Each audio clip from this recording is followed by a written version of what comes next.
It's the year 1923, and a 57-year-old poet by the name of Thomas, I'm not going to try to pronounce his last name, after experiencing so many different things in his life, from growing up poor to not being able to attend high school or college, to later on in life experiencing some really terrible health conditions that caused him to resign from his church after only being there for a year, to being constantly rejected by publishers that didn't like his poems and stuff, didn't like his art. He went through a lot. Like it was just thing after thing after thing after thing. One day he decided to, sorry, I'm gonna try to sing a little bit.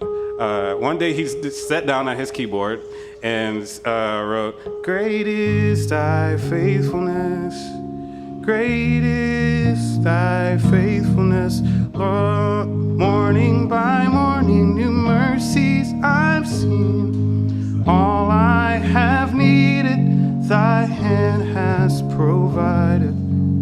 Great is thy faithfulness, Lord, unto me." Anybody know that song? Cool? Nice. Okay, cool. All right, now we got that out of the way. Woo, Jesus.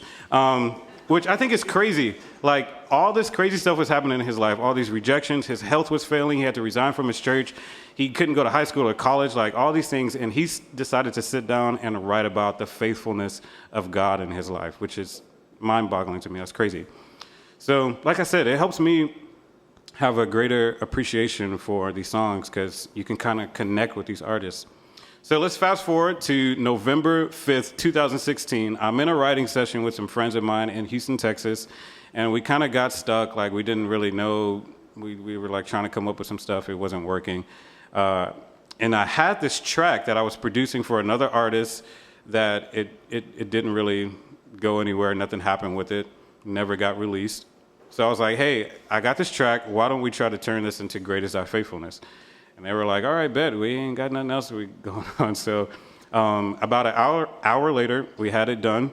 And yeah, and so I'm about to play this track. This features a great friend of mine, a girl who I met here in Nashville when I first moved here. I was filling in at a church, and she was leading worship. And when she started to sing, I was like, yo, what the heck? That's kind of crazy. Like, she was killing it, obviously. And so we became friends, and then I knew, I was like, okay, I gotta have her on this project. She would be great for this song. And so this features, she's not here tonight, but this features Nashville's very own, my dear friend, Lizzie Morgan, who's doing great stuff with Maverick City and Matt Maher and all kinds of stuff. But all right, here's track one. This is Great Is Thy Faithfulness.